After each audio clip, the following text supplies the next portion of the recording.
Valesky's portrait of innocence, ex-Francis Bacon. Ex-Francis Bacon. Bacon was unquestionably one of the most influential and controversial artists of the 20th century.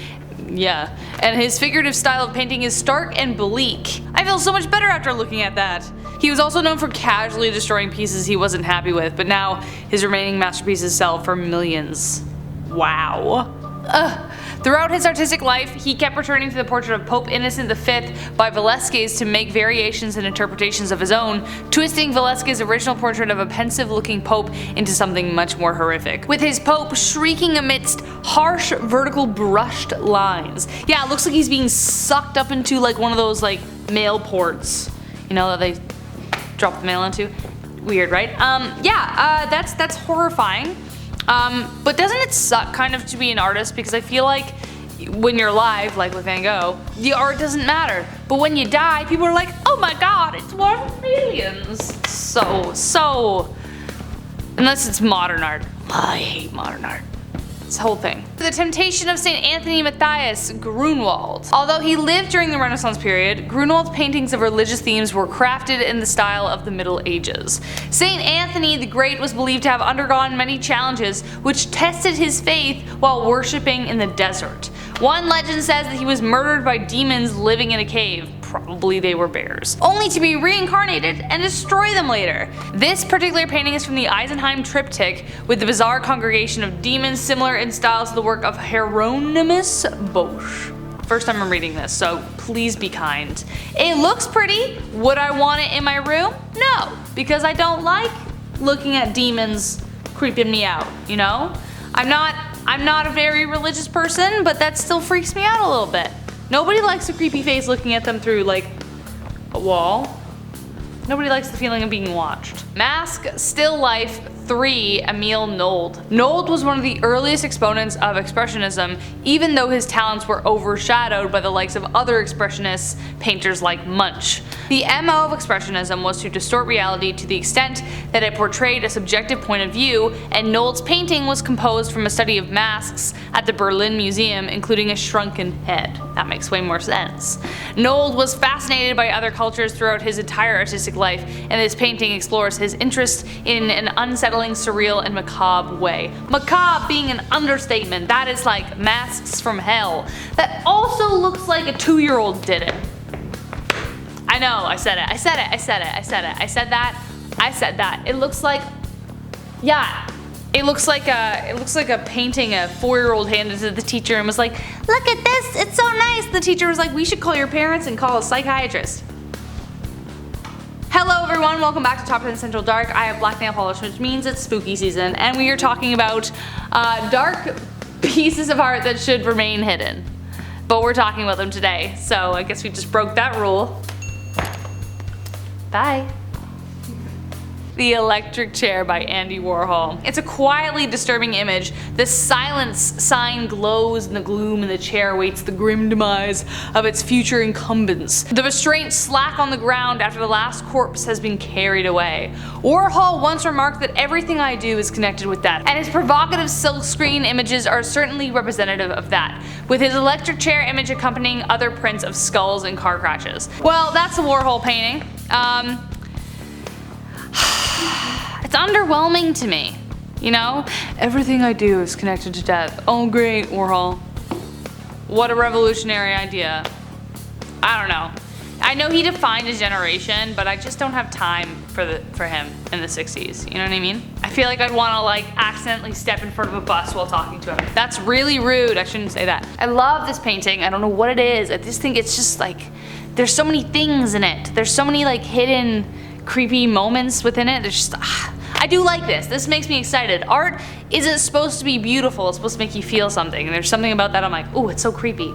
I love that. Number 5, The Nightmare, Henry Fuseli. There's something incontrovertibly creepy about Fuseli's most famous painting, a nightmare that causes nightmares, and a hideous depiction of the worst dream ever committed to canvas. Even Freud would have had a field day with the image of a sleeping woman in a virginal gown, sacrificial style, goaded by a squatting troll, pricked ears casting a shadow on the wall as a wide-eyed stallion looks on. It's a weird painting, right? In fact, the piece was so popular that Fuseli even created an equally creepy alternative version. An alternative version? Okay. I love that paint. I think I like that painting so much because it talks about like night terrors really well. Like the feeling of having something pressing in your chest, like people who have night terrors. If you've ever had one, let us know in the comments what it was like for you. What? I'm a dancing man with a face on my tummy. That's my initial reaction. Looks like the devil like swallowed a man into his stomach, which is how you're supposed to eat, I guess. Hell Hans Memling. A grotesque and hellish hybrid of man, woman, dragon, devil, bird, and dog, this malicious manifestation dances malevolently, so many M's, over the damned as they burn in eternal hellfire. The horror is amped up to an even more intense degree by the fact that the inferno bubbles away in the jaws of a giant fish, with the demon banishing the possibility of any hope of parading the banner, "In hell there is no redemption." Conceived as a part of a larger altarpiece designed to terrify 15th century churchgoers into leading better lives, it remains a totally surreal and shocking vision. Fun fact, I believe that there was a study done about like when you see like negative eyes or a negative like gaze looking at you, you're more likely to kind of condition your behavior. They did it like they set up like eyes in an office like as a donation thing. And like if they were like angry eyes, people were more likely to donate, but if they were kind eyes, they were less likely to. So I think that makes sense. Make churchgoers think of hell and they'll be better people. Cause that's how you convince people to be nice. That makes sense. Deterioration of mind over matter. That makes sense from the way the lungs are, you know. Auto wrap. The deterioration of mind over matter is a frightening picture of a decomposing human skull firmly ensconced on some devilish birdcage in which the raw gore of man's physical being lies lifeless at the base. Ugh. The parting flesh of the skull is secured by a safety pin. This is truly an image that could have been utilized in the former issues of Tales from the Crypt. Truly, yeah. In fact, it brings to mind in its own scary way the imaginations of Edgar Allan Poe. Yeah, absolutely. The poem, The Conqueror's Worm, comes to mind immediately. But see, amid the mimic root, a crawling shape intrude, a blood-red thing that writhes from out the scenic solitude. It writhes with mortal pangs, the mimes become its food, and the angels sob at vermin fangs, and human gore imbued. Ooh, throwing some poetry in here. Feeling spicy a little bit, you know? I like the dimensions, like I like where it goes, I like where my eye travels. Ooh, we got an artsy. It looks like he's wearing lungs on his head. Is he wearing lungs on his head? Airhead.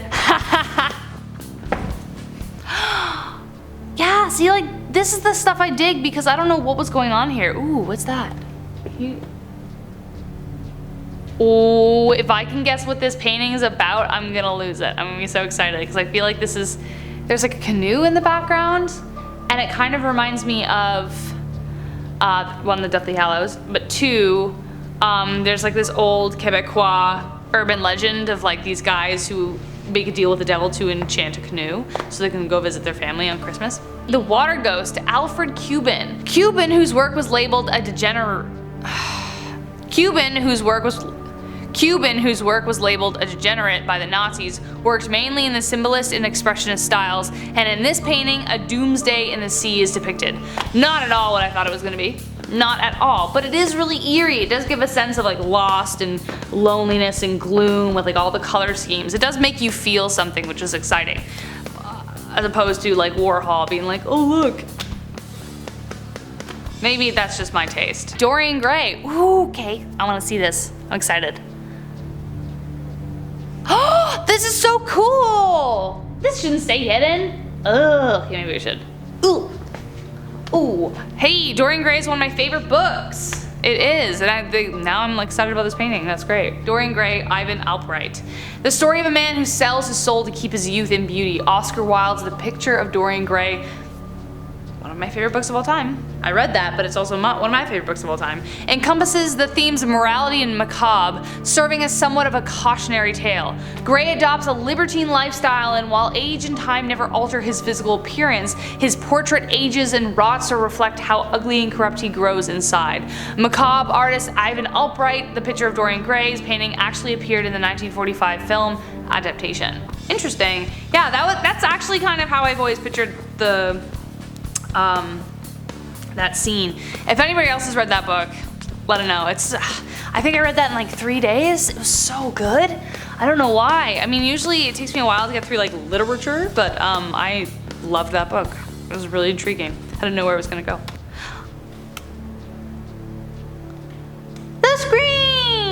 The Scream, Edward Munch. Once upon a time, the mere sight of this painting would have made my teenage stomach churn. The figure depicted served as the inspiration for the serial killers or killer's mask in Scream horror movies of the 1990s. However, Munch's The Scream prompts a deeper level of uneasiness in the sophisticated grown-up I am now. I didn't write this. I don't know who did.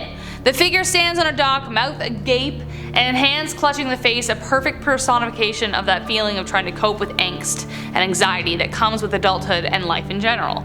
Definitely not a comfortable place for one's emotions. Yeah, that's honestly, I think throughout the pandemic there are people who have joined the sadness club, as it were, and I think we all agree that this is how we are all feeling during 2020 and 2021. Maybe today, maybe now. I feel a little bit better now though, to be honest. I feel like things are picking up, getting used to it. It was a shock at the start, but we're trudging through. And with that, I've been your host, Rachel Fisher. Thank you so much for watching, everyone. If you like this video, like, comment, subscribe.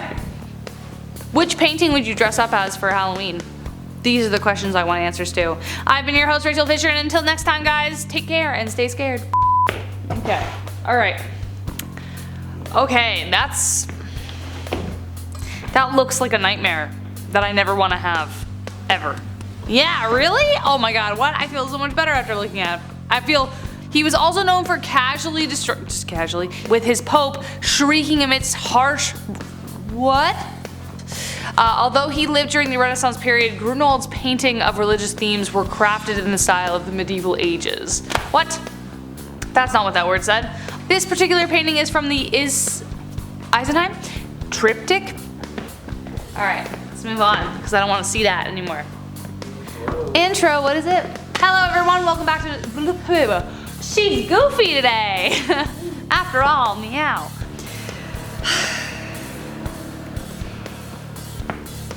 You done? Great. That really does not look like Andy Warhol, I gotta say. Like, it's not neon. Are you sure that's the right one? Chris? That's not the right one! This is this, yeah. That makes way more sense. That looks like Warhol. Can't say this next word. I can't say any of these words. Shresh. Number 7. I guess you can use your reaction from last time. Yeah. So this is the one I reacted to, Airhead. Yeah. Shresh. The one with the weird like cage, looks like Rasputin. However, what is it? What are you waiting